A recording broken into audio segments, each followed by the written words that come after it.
Muy buenas chicas, chicos. Vamos a la segunda sesión sobre oratoria, ¿vale? Que yo creo que nos va a venir genial tenerla aquí en vídeo por si tenemos que repasar cuestiones. Y vamos a ver hoy dos aspectos importantísimos, ¿vale? De lo que es la parte verbal del discurso. Es decir, vamos a hablar de la forma verbal del discurso, ¿vale? Cuando diferenciamos entre forma verbal y forma no verbal, ¿vale? Lo no verbal tiene que ver con eso que sí a lo mejor habéis escuchado alguna vez, que es eso del lenguaje no verbal. Es decir, los gestos, la postura corporal, proyección de voz, proyección de la mirada, ¿vale? Cuando hablamos, en cambio, de la forma verbal del discurso, lo que vamos a trabajar es eh, cómo darle forma al contenido de nuestro discurso para que cumpla las funciones que tiene que cumplir, ¿vale? Y vamos a ver como dos grandes bloques en el vídeo de hoy, ¿vale? Lo que son las funciones del lenguaje, vamos a hablar de las funciones del lenguaje, algo que habéis visto en lengua y que aquí nos va a venir de lujo, y los tiempos del discurso. Esto es importantísimo, uno de los grandísimos fallos, ¿vale? Que tenéis a la hora de hacer un discurso. Lo soléis crear en bloque, ¿vale? Y vamos a entender la importancia que tiene jugar con el tono, ¿vale? Jugar con los tiempos, con la importancia de los silencios, la importancia de reiterar las ideas, ¿vale? Y vais a ver que tener estas cosas en cuenta es importantísimo a la hora de escribir el discurso, ¿vale? Porque si no, ya lo escribís en bloque y lo recitáis en bloque. Y entonces no le dais importancia a nada en concreto y todo, pues eso, acaba siendo un amasijo de ideas, pues que son todas demasiado iguales, demasiado homogéneas y no hay ninguna que cale más que otra. Y vosotros vais a querer, o deberíais de querer, que haya ideas que tengan más impacto que otras y que haya ideas que creéis que os van a convencer más al otro y por lo tanto le tendréis que dar su espacio y su tiempo. Pero eso lo vamos a ir viendo poco a poco. Y empezamos por las funciones del lenguaje. Si decíamos en el pasado vídeo que no solo convencemos mediante la razón y el logos, sino que también utilizamos esa parte emocional, tanto buscando credibilidad como causando emociones, ¿vale? Entonces, tenemos que tener en cuenta, como digo aquí, que hay que ir más allá de la función referencial, ¿vale? Uno de los grandes problemas de los oradores inexpertos es que suelen intentar hacerlo todo así, ¿no? Mediante un razonamiento puramente lógico, ya sea más o menos elaborado, eh, pero que no pasa de ser una especie de enunciación de ideas, en la que utilizamos el lenguaje casi como si fuésemos personas objetivas, no periodistas objetivos que están dando una información. Sí, la información tenemos que buscar que sea objetiva, pero nuestra transmisión de la información no debe ser objetiva. Nosotros estamos todo el rato intentando decantar la balanza a nuestro favor. Estamos intentando convencer y que la gente se venga a nuestro lado y apoye lo que estamos diciendo. Por lo tanto, también tenemos que ir más allá de lo puramente enunciativo, ¿vale? Entonces, no solo, como os digo aquí en negrita, no solo se trata de exponer argumentos, sino de conmover o generar un estado de ánimo con nuestro discurso. Y por esto es tan importante que no se trata solo el qué es lo que digo, ¿vale? Sino cómo lo digo. Y esto tiene que ser un planteamiento previo que tenéis que tener, ¿vale? Es decir, ¿qué quiero que promueva mi discurso? ¿Va a ser un discurso pesimista? Bueno, pues sé que voy a tener que provocar ciertas emociones, como la inquietud, quizás el misterio, incluso el miedo, o la presión, ¿vale? O inmediatez. De repente yo quiero que mi discurso haga consciente a la gente de que esto es un problema, pero no un problema que nos va a atacar dentro de 100 años, sino que dentro de un año lo vamos a tener encima, ¿vale? Entonces yo revestiré todo mi discurso de ese carácter de urgencia, ¿vale? Sí, la cuestión es que yo me planteé qué quiero que provoque mi discurso. Cuando hablamos de emocionar, normalmente lo pensamos como en positivo, ¿no? Es como causar que la gente casi se enamore de lo que estamos diciendo. Y no tiene por qué. Las emociones son un espectro amplísimo. ¿Qué queremos generar? Aquí os pongo un montón así, puestas ahí a cholón, que me puse ya a ponerlas y podía haber puesto otras muchas diferentes, ¿no? Pero convencimiento, preocupación, compasión, interés, miedo, esperanza, pesimismo, credulidad, empatía, rechazo, alegría, tristeza, depende, ¿vale? Dependerá de cuál es el objetivo de vuestro discurso y dónde queréis llegar. ¿Vale?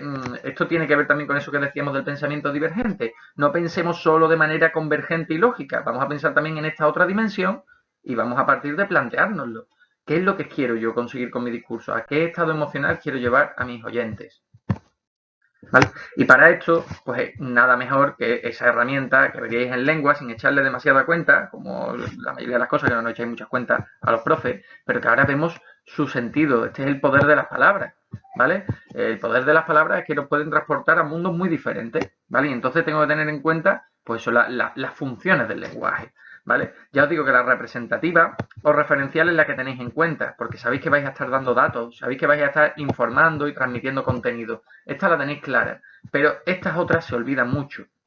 La emotiva o expresiva, ya estamos hablando de la necesidad de expresar sentimientos y provocar sentimientos hacia el otro.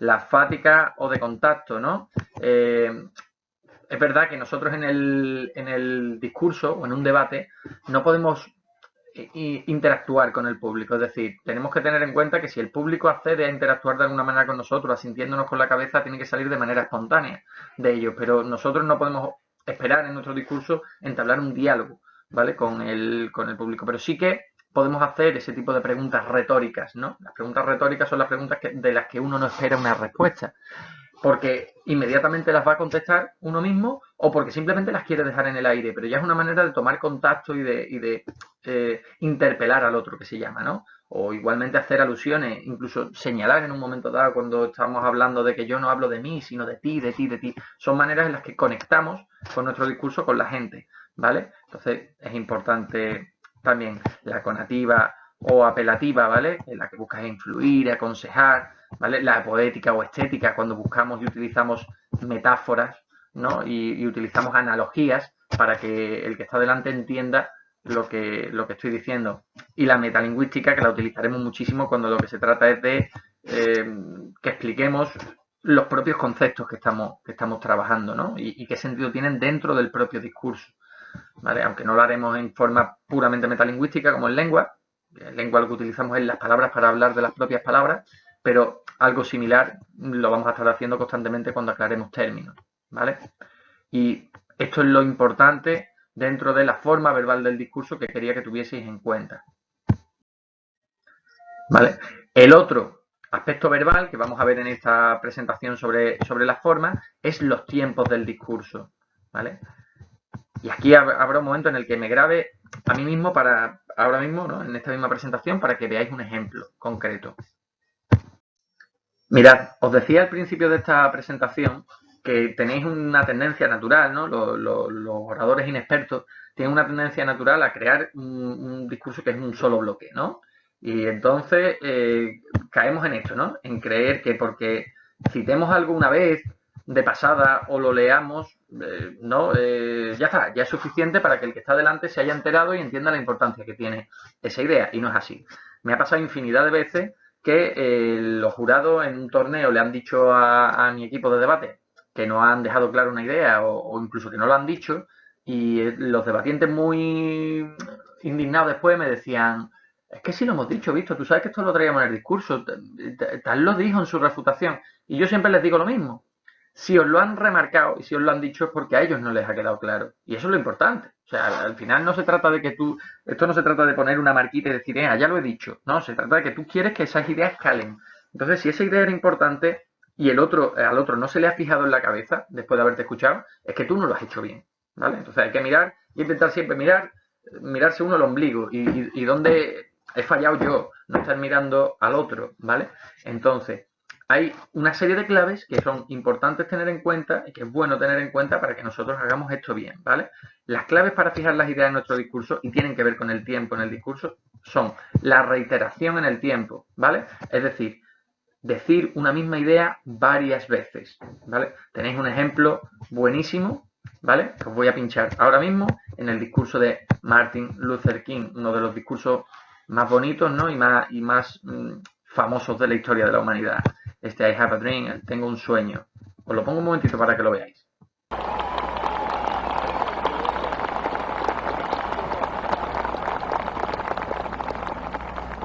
So even though we face the difficulties of today and tomorrow, I still have a dream. It is a dream deeply rooted in the American dream. I have a dream that one day this nation will rise up and live out the true meaning of its creed. We hold these truths to be self-evident, that all men are created equal.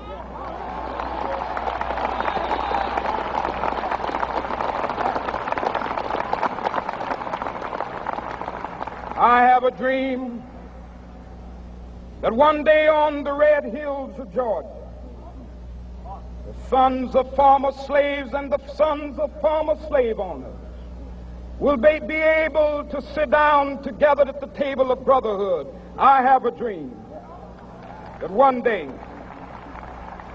even the state of Mississippi, a state sweltering with the heat of injustice, sweltering with the heat of oppression, will be transformed into an oasis of freedom and justice. I have a dream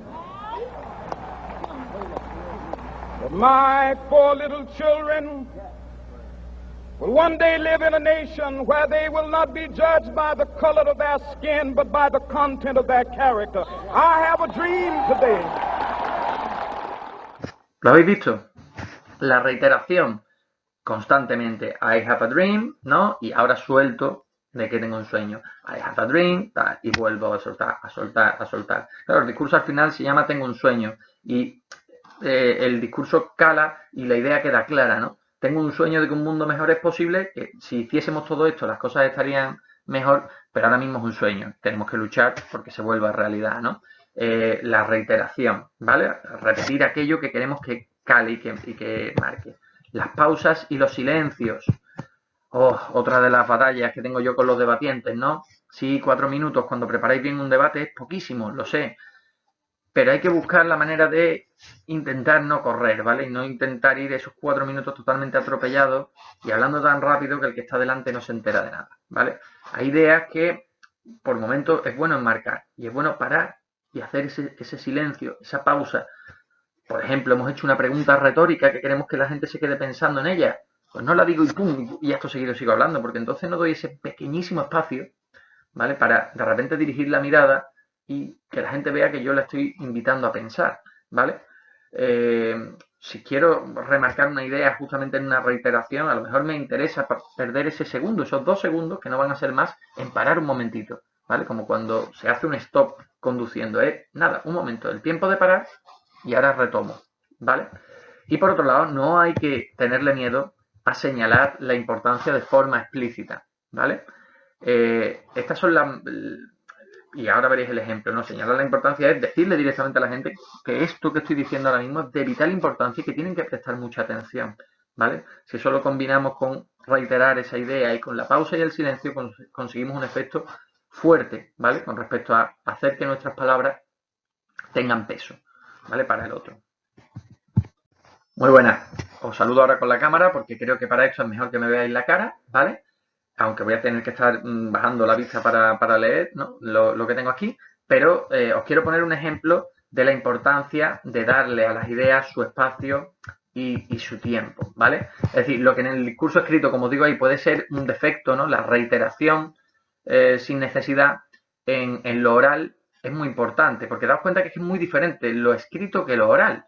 Lo escrito queda, ¿vale? Y entonces alguien lee y lee a su ritmo y puede volver sobre una idea y volverla a leer, ¿vale? Pero en el discurso, en el momento, no puedes darle hacia atrás. Lo que queda dicho va quedando, digamos, más en el aire, ¿no? El discurso oral es más volátil que el discurso escrito. Entonces, si queremos que una idea quede ahí fijada, yo le tengo que dar, como os he dicho ya, su espacio y su tiempo. Entonces, imaginemos que tenemos un debate sobre el hambre en el mundo, ¿vale? Y ahora voy a poner 2 ejemplos. Imaginemos que yo doy esta información. Según la FAO, 1/3 de los alimentos producidos para el consumo humano se pierde o desperdicia a nivel mundial.